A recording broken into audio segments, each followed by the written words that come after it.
Ladies and gentlemen, welcome back. What is up? We are going to try and do a solo episode right here, so don't go running for the woods yet. You think I don't see? I see. When I'm by myself, my views go down. I get it. I'm not that big a deal, but there might be something in here you find funny, you find encouraging, so don't turn it off. Stick around. It might be worth it. You never know. I could surprise you. I got a few things I want to cover. So it won't be a long episode, but we're just going to roll right into this stuff, okay? I'm going to start off with some apologies. My last episode, the nice big kickoff to Breast Cancer Awareness Month with my mom, the messed up audio. When you start trying to record in 4K, it is very taxing on your computer, and at some point, there, if you noticed, if you were listening closely, you could tell the audio messed up at a couple different spots, and some of it I actually re-recorded, but I should have known in the settings when you check that box that gets you off like all the default settings because you're trying to do 4K and you want it to just look so good. When you check off that default box and you check the box that says advanced settings and it opens up a whole new window, it doesn't matter how many videos I watch. I shouldn't I shouldn't have done that. But you watch enough videos, you think you can do anything. So I tried it, and then the producer from the Steve Brown Art Center podcast that I was on, Blake Tempest, he texted me like later that weekend or something. He's like, "Hey, I got a few tips for you if you know, not trying to offend you, but if you want some help." And I was like, "Dude, I've been working on it nonstop, trying to mess with stuff." And he said, "Yeah, maybe stay away from 4K unless you got a big monster computer at home. Go 1080p, do 60 frames per second, stuff like that." So this episode right here is kind of a trial run. I got some new settings in. Hopefully the audio doesn't mess up. Hopefully my computer can handle it. I'm looking at my computer right now, and it doesn't even say it's using 10% of its CPU right now. So hopefully this works. So I apologize for that. I think it still was a great episode. It was very good. I'd love to have two cameras and kind of go back and forth while we talk, but I don't have an editor. I don't have a producer. It's just me. So for now, we're going to try some of this stuff, but hopefully the video and the audio is much better on the next video episodes. Okay, moving into the next apology. Last week's highlights. I know you guys are liking those Wapsie Valley football highlights. It was just an idea I had to do one every week, but sometimes you just can't do that. So it's kind of turned into a whole little production that I do Saturday morning, till about noon. I get up early and I work on that thing. But and I know you guys are enjoying it. It's funny how the parents are watching it on Facebook and they're liking it and they're seeing it. But the high schoolers are on Instagram and they're seeing it there. And it's just it's funny how you can see where people are at for their social media. But on last week's highlights, I believe that final play, I was talking about how everyone did their blocks to what I think was correctly. I don't know. I'm not the coach, but it looked like everyone did correctly. All the linemen that were supposed to go up went up. The down blocks were there. JJ was doing a pull, and he was supposed to kick somebody out, and Hunter kicked his guy out and all this stuff. But the tight end was supposed to kind of seal off that one side, and I think I said it was Jaden Greasy, and it wasn't. I think it was Carver Shares. I went back and was watching it again at some point, and I'm pretty sure that was number 11, Carver Shares. So he helped seal off that one side a little bit to get Decker through there. So my bad on that one. So those are my two apologies, I guess, right off the bat. But then I just got to thinking, well, if I'm doing this kind of stuff, I might as well just do the Dumb Dad segment and get kind of caught up on that. I always save these things on my phone when they happen. So they could be from a couple months ago. It just depends on how long ago it's been since I've done this. So number one, I had said that, or me and Matthew McConaughey, when we were talking on his episode, if you didn't watch it or listen to it, go listen to it. It's very good. I said, or we said, I think it was me, I said Ainsley, his daughter, and my son JJ are the same age. No, not JJ. Ainsley and Timothy are both seniors. So they're the same grade, not JJ. Which Ainsley, she's been showing up on Friday Night Heroes. I think I've seen her twice now. She was Hudson's Homecoming. She got some airtime there, and then a few weeks earlier, Ron Steele was filming, and he was going across the crowd, and he mentioned her by name if he was talking about her, unless there's another Ainsley, said my neighbor Ainsley. So she's been getting out there. Let's see, what was another dumb dad? Okay, so this was a few weeks ago. If you were at a JV football game a few weeks ago, I think it was Dyke, New Hartford, okay? I had my keys in my hand. I lifted up my, the hatch, the trunk lid. And for some reason, instead of putting my keys in my pocket, I set my keys down right on the trunk, like where the trunk lid would come down. Okay. I grabbed my little stadium seats, shut the lid, and it actually shuts enough to where it latches. But my keys they're not inside the car, they're in that trunk lid. So here's the story. I left my windows down a little bit because it was warm, and I asked a lady who parked right across from me from Dyke, New Hartford. She looked pretty skinny. I said, "Hey, do you mind if you reach in there and just unpull my lock? I'm sure you can reach it. I can't." Knowing that if she did that, my car alarm would go off. But I have no choice. And as she's doing it, I'm thinking, I have no way to get my keys, even if she gets me in there, because they're not in the trunk of the car, the hatch area of the car. They're wedged between the trunk lid and the jamb. So I just let her go ahead and do it. And sure enough, the car alarm goes off. So now I'm in a mad dash to get in the car and think, maybe I did throw them in the hatch area, which I know I didn't. So in my rush to get in the car, it's a little 2-seater Eclipse.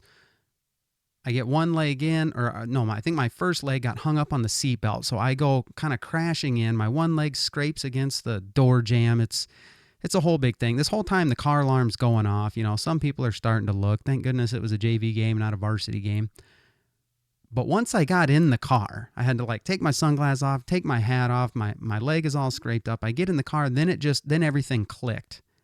I got the seat folded down. I crawled in the hatch, and I remember there's always that safety catch that you can pull in there in case you ever get locked in somebody's trunk or something like that. Pop the cover off of that, hit that emergency button. It popped the trunk up. I got my keys. I hit the car alarm button, and it shut off. But it was about, it felt like 10 minutes, but it was probably more like 2. But it's those moments. It's those moments when they're happening to you. It's like the most embarrassing thing in the world, but later on you can laugh at it. And that's why I always told my kids, I say, hey, don't get so full of yourself, that it kills you when something embarrassing happens to you. It happens to everybody.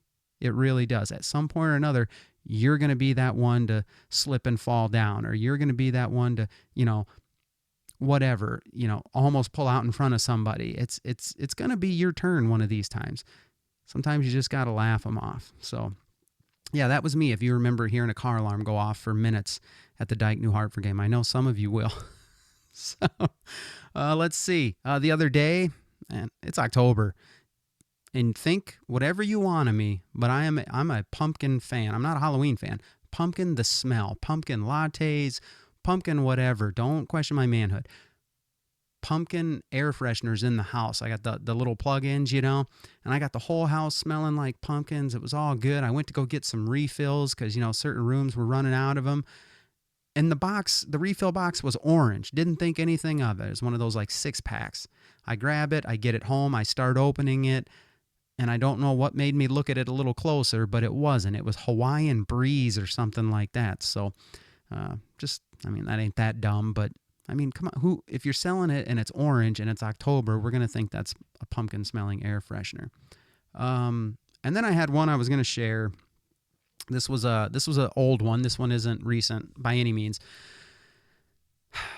This was 2001 Black Friday. Men, we have no business being out on Black Friday. That is a woman's area. And I get it. It's different now that there's so much online shopping and there's, so much stuff starts Thursday night and all that, which I always said if I ran for office, I would try and pass some sort of ordinance that says no Black Friday stuff. Bring Black Friday back. Okay. No pre-sales, no nothing. Everything is Friday morning after Thanksgiving. Enjoy your Thanksgiving with your family for sure. But anyway, so this was 2001. We had just got married earlier that month. I'm pretty sure it was that first year we got married. And I was doing maintenance at a hotel in Waterloo, and I actually volunteered to go ahead and work Black Friday because they don't keep normal holidays. That's the hospitality industry. So, and just for all you people, I was making $6.75 an hour when I was in college. Yeah. Compare that to today. Man, inflation is a killer. But I wanted to go in. I think it was Target when I still shopped at Target. Don't really support them too much anymore because a lot of their views are pretty dangerous. But I think it was Target in Waterloo, and they had a 5-disc home CD player, and I wanted that sucker really bad. I want to say it was like $50.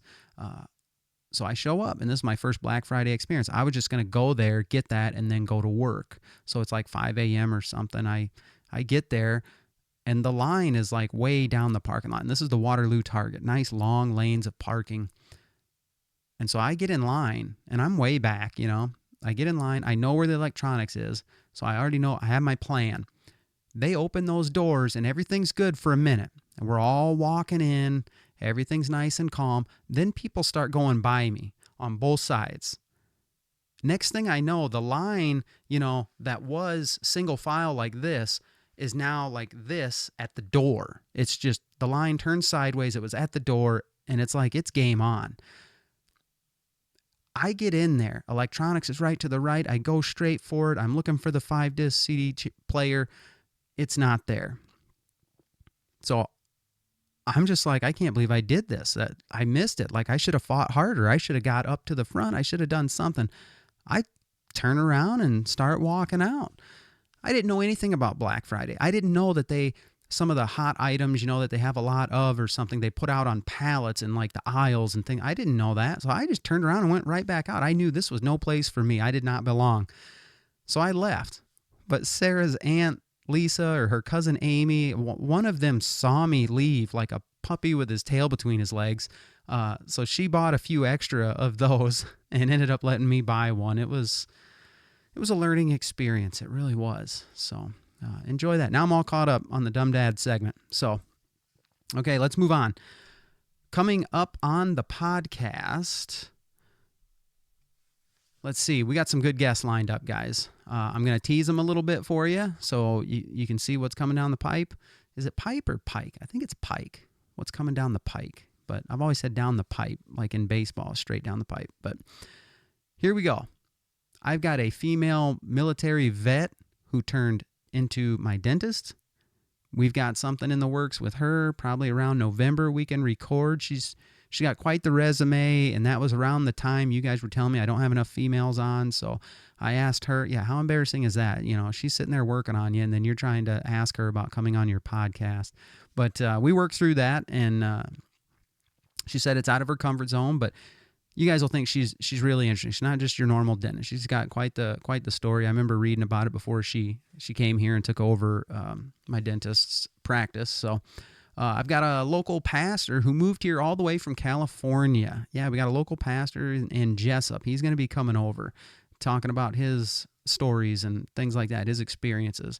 I got a Dunkerton basketball legend, one of those kids who was, kind of like a, I put him up there with Brooks McCowan, and I guess nobody was, but this kid was, arguably probably the best basketball player to ever come through Dunkerton, and he helped bring home that second state championship. They went from 1933 to, I think it was 2003. We'll have to ask him, but state basketball champ. I think now he's a teacher over there in Dunkerton, but he brought home the state championship for the Raiders, so he's going to come on. I've got Local Mom coming up real soon. I think we're recording this weekend. So if this comes out on a Friday, we'd be recording this weekend. Local Mom, she's got family on both sides of the Wapsie, Reedland and Fairbank, and she knows the financial markets. Okay, I'm a big Dave Ramsey guy. I like him, but this guest, she knows the ups and downs, the ins and outs. That's her business. So we'll get her on here and talk about how you can be certain in the uncertain financial markets. So we'll see. And I'm reaching out to big people too. Sometimes you guys give me ideas or things like that, or advice. Usually I think you're just giving me advice, but I'm trying to reach those big people every once in a while. This is a podcast about real life with real people. But I do shoot my shot every once in a while. I don't like being on social media. It is work to get on there and comment and reach out to people and things like that so people can see you. But that's what you have to do to grow, and we are growing. So I do reach out to some big names. I'm not going to name their names right now, but they're fairly well known. They've done some big things. They are doing some big things. I'll just tell you, one of them is a former UFC fighter. Pretty big deal. He's had quite a few fights. Like this guy a lot. He's doing good things right now, but he's very busy. I believe he's in D.C. right now. He's from, he's not from, but he lives in my hometown, Slidell, Louisiana. So hopefully I can get him lined up. We've communicated a little bit, and hopefully I can get that done. One of the duck men, that's all the more I'm going to narrow it down. One of the duck men from West Monroe, Louisiana. I'm not going to tell you their name, anything like that. I also got something in the works, hopefully, with one of those Instagram influencers, even though I'm not big on those, but it knows your interest. You know what I mean? So when I see guys cooking, smoking, or I don't even have one of the Blackstones, but this guy really does everything on the Blackstone. It's addicting. And I watch what he does, and it's just like, my goodness, he makes that food look so good. You can just taste it right through your phone. I'm not going to tell you his name, but he popped up my feed one day, and I noticed he was wearing a Christian shirt, and then his wife in a wheelchair, she was wearing a Christian shirt, and then it kept popping up, and they were clever shirts. It said something like, "How do I know God loves me? Bacon." It was something cool like that. So I reached out to him, and he responded, which they don't always do that. So it's pretty cool. So hopefully, I can get some of these bigger people on. You guys can't say I'm not trying, because I am. All right. All three of those guys have been in contact with me at some point or another. So, okay, something else we got coming up. I just added a news segment. I don't know who's going to be the first one to take advantage of it. It's called Against the Grain. All right. This is where my guests will share an unpopular opinion that they may have on anything. It could be something a little more serious, could be something a little more lighter. That's fine. To give you an example, it is like, for me, it's the child care crisis. Okay.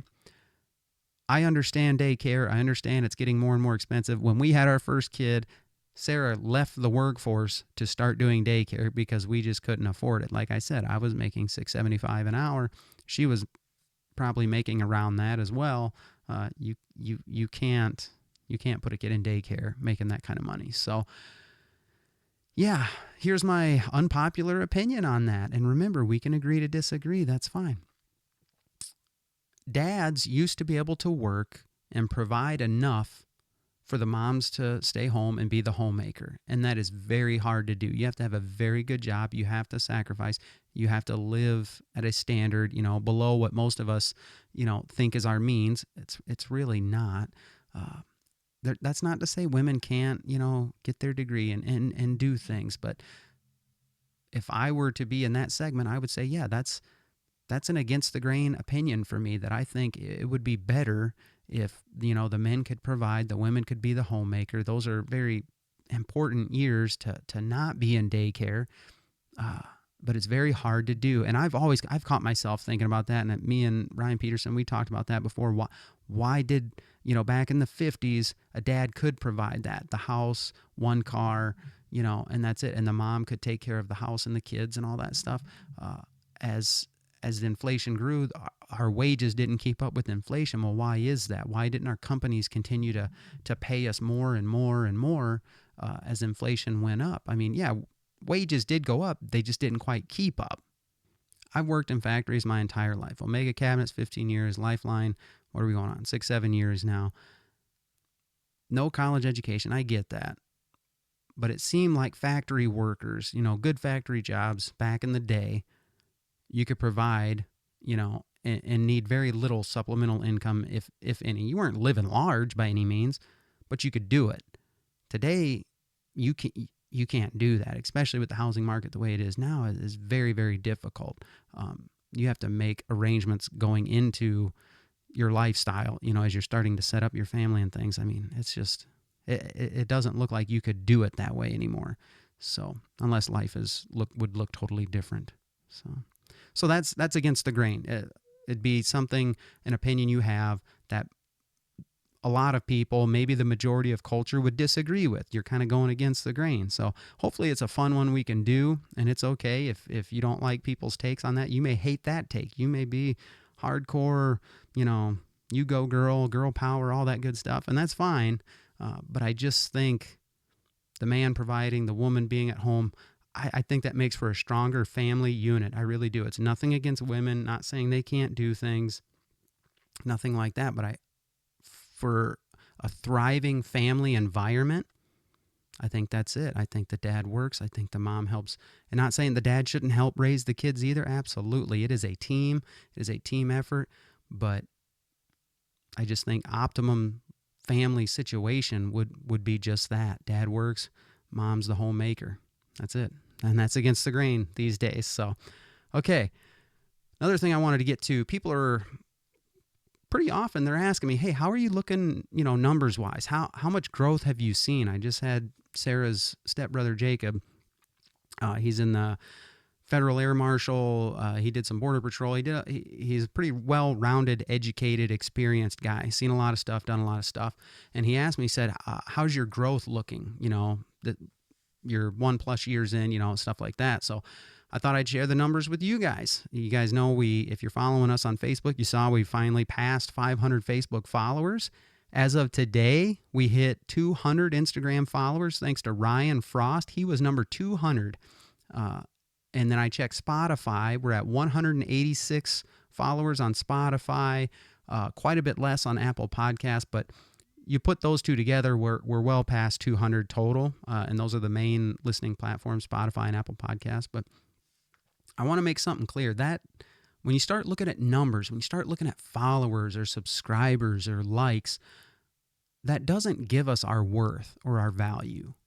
And I know a lot of young people today with social media and things, that's a trap they fall into, and it's harming their self-esteem and things like that. What I think the podcast, my phone keeps going off. I can't get it to be quiet. So the podcast, yes, we need to grow to have a bigger audience, a bigger reach, but the numbers don't give us our worth or our value. I think it's our message, what we're trying to do here, letting people share, letting debate of idea, putting a Christian worldview against certain things, just to see how things stack up, letting people share their experiences, things they've done, how that could encourage other people. We do a lot of things on this podcast, really. It's not just a Bible study or anything like that. It's real life. It's real world experiences. And how does that look? And how can we use that to encourage people? And the message of the podcast is what encourages people, not the numbers. If there was only 50 people listening, but they were getting something out of it, well, it's worth it to them 50, isn't it? So when we're thinking about value and worth, I think that's something we need to consider in all aspects of our lives. What determines our value? And so that, of course, leads me into the whole pro-life, pro-choice debate. For me, we have value at the moment of conception. We really do.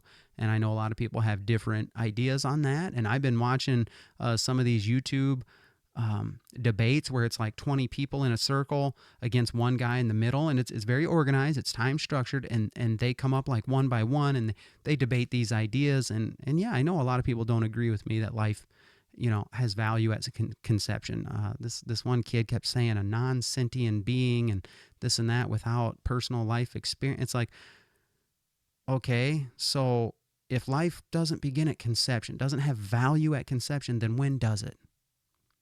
And who gets to decide that? He had this big long answer about when it's life and when it has value and when it doesn't, but medically or who gets to make that decision then when it has value? If it's up to anyone and everyone, then it can change at any given moment if we don't believe that our value comes from being created in the image of God. That's just where I stand. And you don't have to agree with me, but I think if we can say that, then you fight for those lives, and the moms too, absolutely. So, and I can have plenty more conversation with you on that if you want. I've reached out to some guests have reached out to me before for resources and things. I'm absolutely available to do that. Absolutely. You just send me an email, whatisuppodcast@gmail.com. If you got my phone number, go ahead and call me, text me, something like that. We can have some conversation about that. But Another unpopular opinion that I'll just go ahead and get out now is something I came across today, and it just reminded me that even if a child's conceived in rape, which is terrible, terrible, and you may not agree with me on my stance, but you cannot disagree with this, that even if a child is conceived in rape, the baby is innocent. Can we at least agree on that? The baby is innocent. The baby hasn't done anything to deserve being killed. Okay? It deserves a chance at life, in my opinion, even if its father has done something horrible and violent. I saw a thing today. It said, "Love the baby more than we hate the violent offender." And that was good. I heard the vice president recently. She was kind of boasting a little bit about being the first vice president or president to visit a women's reproductive health clinic. And again, the words, the meaning of words, that's very tricky there. That's a very misleading thing to say, calling, Planned Parenthoods and things like that women's reproductive health clinics, because you walk in there, they're actually against reproduction. That's where they profit the most. They offer very little in pro-life pregnancy resources. So it's very misleading, I think. They're more about abortion because that's where they make the money, and for multiple reasons. I get that. But she was saying that, and it just made me think, well, she's saying that as if she's proud of that. And under this administration, they've actually funneled more money to those, what they call women's reproductive health clinics, that focus on abortion pills and abortions. And they've actually taken money away and hindered pro-life, Christian nonprofit, pro-life pregnancy resource centers that will actually, come alongside the mom and think about the baby as well and say, we're going to help you through this without having an abortion. We're going to provide you with resources, diapers, formula, all this stuff. We're going to, if you want to do the path of adoption, we'll help you with that. Those kinds of places, to me, those are women's reproductive health clinics. They really are, because they are looking out for the mom and the baby. All right. So I just kind of wanted to get that out there. That's where I think our value comes from. It's at the moment of conception. You're given to it by God. You're given it by God, and nothing takes that away, especially not the in the way you were conceived. But once you're conceived, man, there's life, and we can get into all the other debates about threatening the life of the mom and all those things and all that. And I'll still pretty much come down almost 99% of the time, and I'll just say early delivery, adoption. There's always a better way than ending the life of the baby. I believe that. So, okay, we'll get into some nicer stuff here. Earlier this summer, I put it out to my listeners. I said, guys, I'm tired of not getting emails. Give me some emails. And I ended up getting some emails. Absolutely. A couple of them I'm going to read for you, because I put the question out there. I said, tell me something you've done this summer. Give me something good that you did. So Julie Barron's, sister in Christ, longtime family friend. We met in church years ago. The Barron's family over there in Dunkerton. You got Kurt, Julie, Caden, who's playing varsity football. I'm pretty sure he's playing varsity football at Wartburg right now. One of the better athletes to ever come through Dunkerton. And Jalen, we've all kind of just grown up in church together, I guess, raised our families in church. Julie sent me this email, and I'll just read it for you. She says, Kurt and I, before I get going, I guess, so you know who they are. Julie, Kurt works for Basic Materials, I think, and Julie runs storage units. They got family businesses, and they got rental properties and stuff. But if you need a storage unit, if you want to rent a storage unit and you're a good person, go to her. If you're one of those people that don't pay and you create all that hassle, I've heard all the stories. Don't go to American Self Storage, okay? But if you need one, go see my friend Julie. She'll hook you up. Okay, here's the email she sent. She said, Kurt and I have been busy catching up on maintenance and repairs to our rentals. The outdoor stuff that you can't get done in the winter months. Sounds boring, but I enjoy working outside, she says. We spent time with our kids and friends, played countless hours of catch with the dog. Watching Iowa sunsets never gets old. I wished I loved sunrises just as much, but that would require me to be a morning person. There go the dogs. She says, I started a new Bible study. It's supposed to take you through the Bible in a year. For a while, I got caught up in that timeline and I felt like I was just losing ground. After some prayer and reflection, because it was seriously stressing her out, because she's a very regimented person. She likes structure. She likes the timeline, stuff like that. She came to the conclusion that it's much more purposeful to get through it at her own speed than it is to rush through it. She said, I felt like I was reading the words but not getting a firm understanding. It's supposed to be roughly one book per week.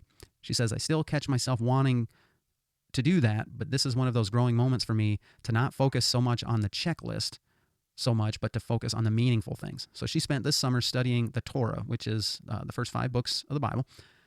And she figures at this rate, she should finish the Bible in roughly 4 to 5 years. It's a 1-year study. She said their family took a trip to Ohio in early June, enjoyed our first chartered fishing trip, rented a golf cart, and spent the day on Put-in Bay, visited the Rock and Roll Hall of Fame in Cleveland, rode roller coasters, more than a 45-year-old woman should ride at Cedar Point. We camped a few times and finally purchased kayaks. I'm now trying to train a busy border collie to kayak with me. That's going better than expected. Julie's a dog person. Man, her and Sarah, that's not on that team. She continues, almost done here. She says, our highlights of the summer have been 2 beautiful weddings of 2 young women from our small church. Young women we have had the privilege to watch and grow into faithful, God-loving, caring, compassionate women, and we can't wait to see what the future holds for them. I am thankful they can be an example to my own daughter. So, of course, Julie's talking about Bridget and Hannah Canfield. So, yeah, I was at both of those weddings. Those are good. Okay. Oh, man, it's getting dark outside, so my lighting's changing in here. Okay.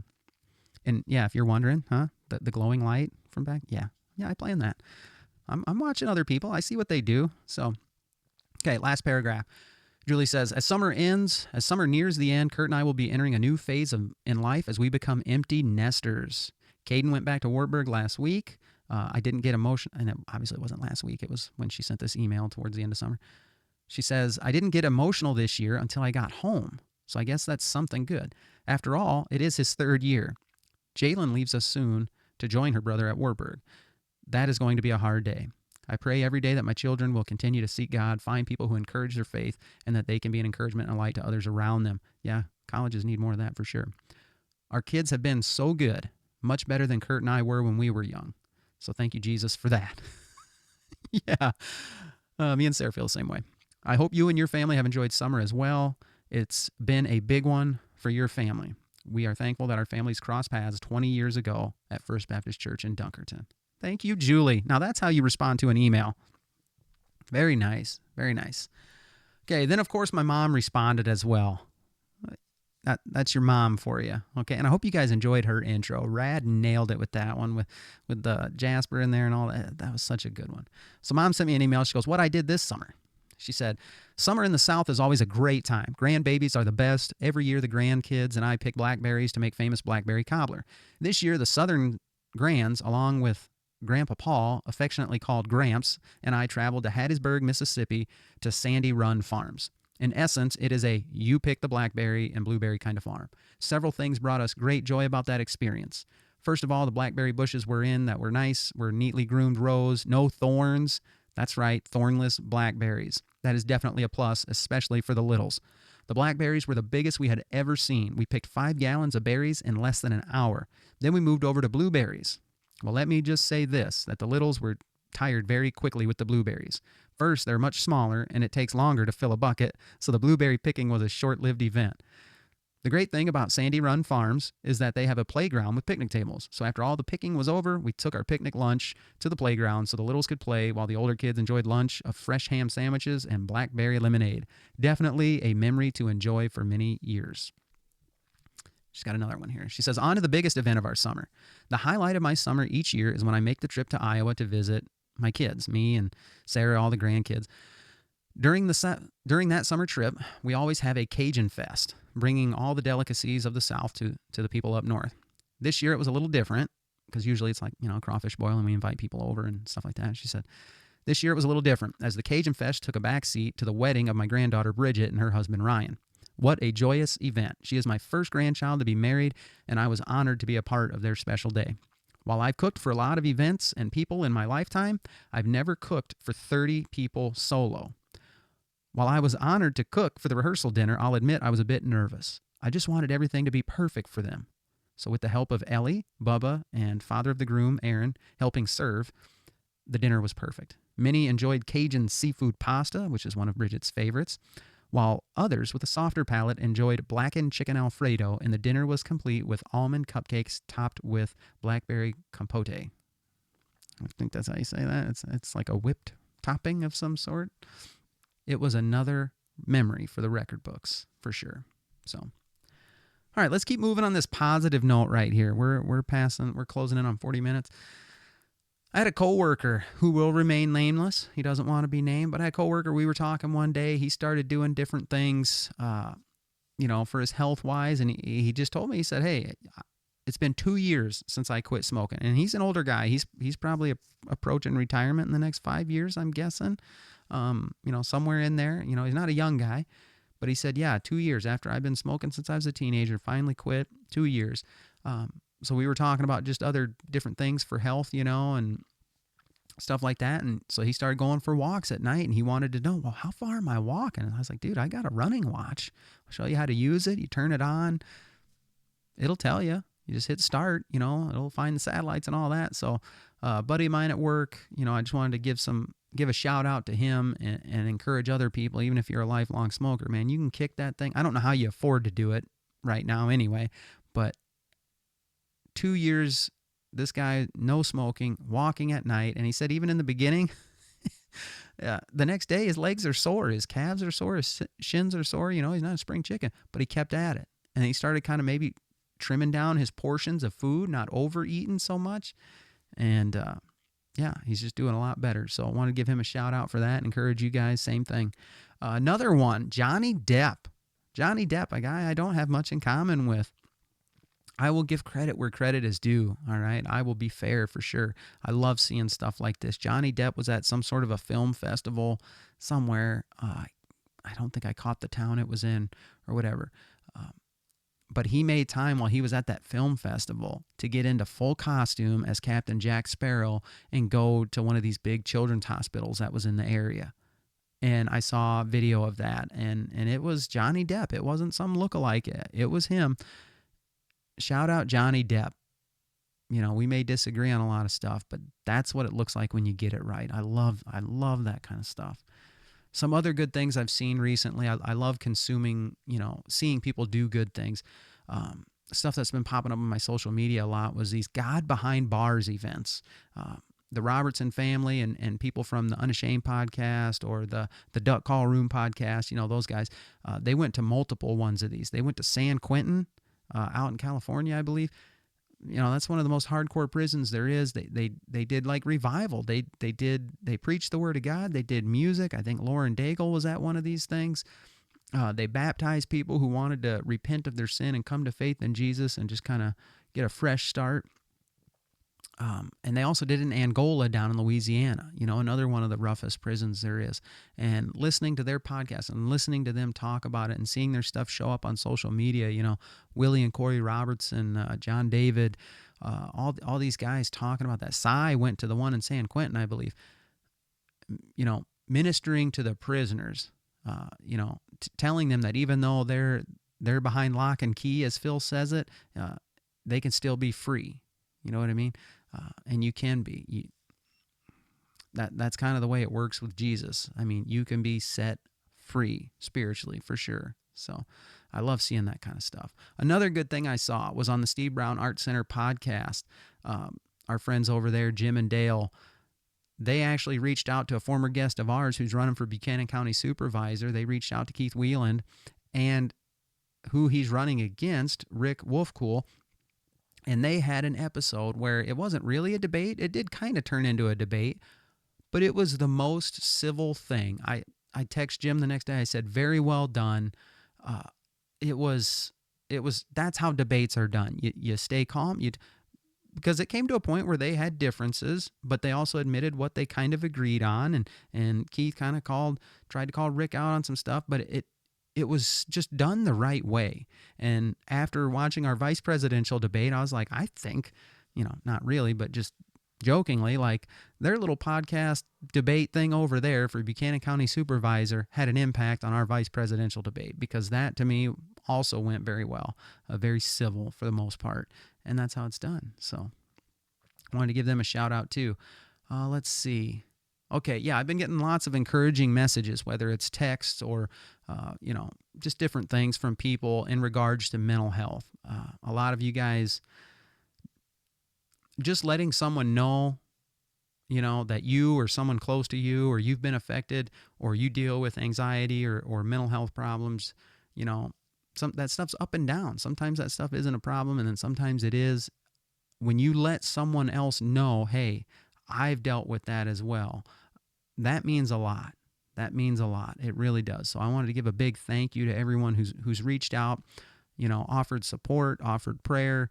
Of course, our church family is really good about that, but I love having conversations with you guys when you do more than just say, oh, sorry to hear that. I understand. Some of you go into your story and how you've dealt with it or someone close to you has dealt with it. And that encourages people who do struggle with anxiety or depression or different things. It means a lot. Always be willing to come alongside, share that burden with somebody who's struggling with something like that. Okay, as we get near the end here, I want to talk about hurricanes because Mom mentioned them a little bit, and of course we've got, we've about to have another one hit here. When I was going to school in Louisiana, I remember getting out of school when a hurricane was approaching. You get some days off. It would give you time to go home, get your windows boarded up. Make sure you got plenty of Vienna sausages, bottled water, flashlights, stuff like that. And Mom talked about her experiences when she was young dealing with some of those. But what I look at with the aftermath of Helene, one of the groups that I follow is Samaritan's Purse. If you guys don't know who they are, it's Billy Graham's son, Franklin Graham. It's a worldwide ministry. They do everything from just clean up after natural disasters to perform cleft lip and palate surgeries in third world countries. And they do everything in between. They do the Operation Christmas Child. They do the shoebox thing at Christmas time. Samaritan's Purse is amazing. They have semi-trucks with supplies and volunteers, and they'll head to these areas after hurricanes. They have mobile hospitals that they'll go set up with volunteer doctors and nurses. They have the volunteer cleanup crews that are always wearing the bright orange shirts, and they have chaplains, which is just kind of a fancy way to say someone who feels led by God to pray with people and minister to people who are hurting. You know what I mean? Maybe not physically, but physically and spiritually. And so they'll be there during those efforts as well. So shout out Samaritan's Purse. They're doing a lot of good there in the North Carolina, in the Southeast, and I'm sure they'll have to help out in Florida as Hurricane Milton is bearing down, and by the time this airs, it will have made landfall. So let's be praying for them.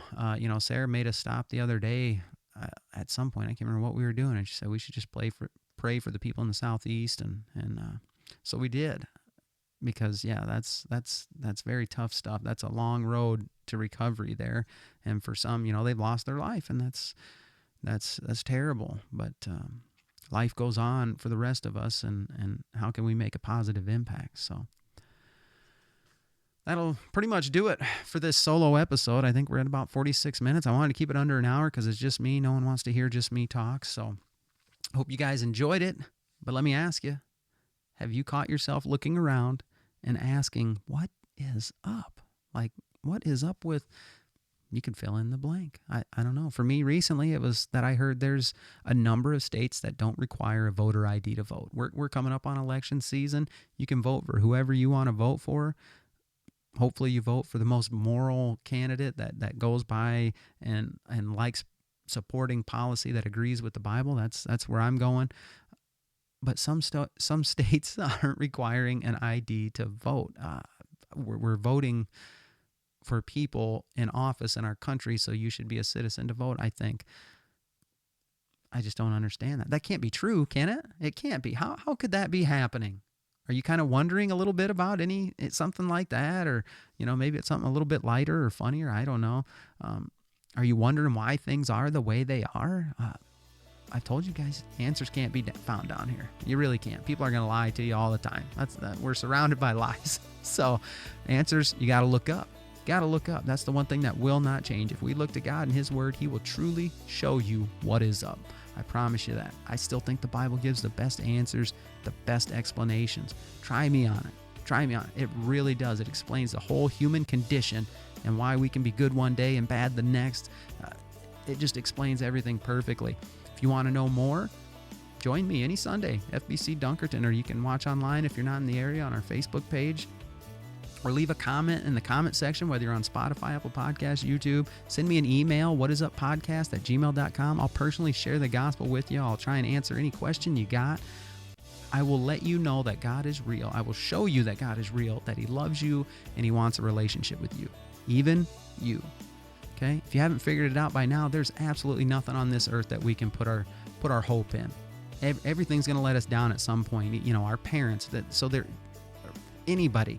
No person, no government, no politician, no preacher, no podcaster. Okay, we got to look up. So if you're listening on Spotify or Apple Podcast, please follow it. Leave a 5-star review. Leave a comment.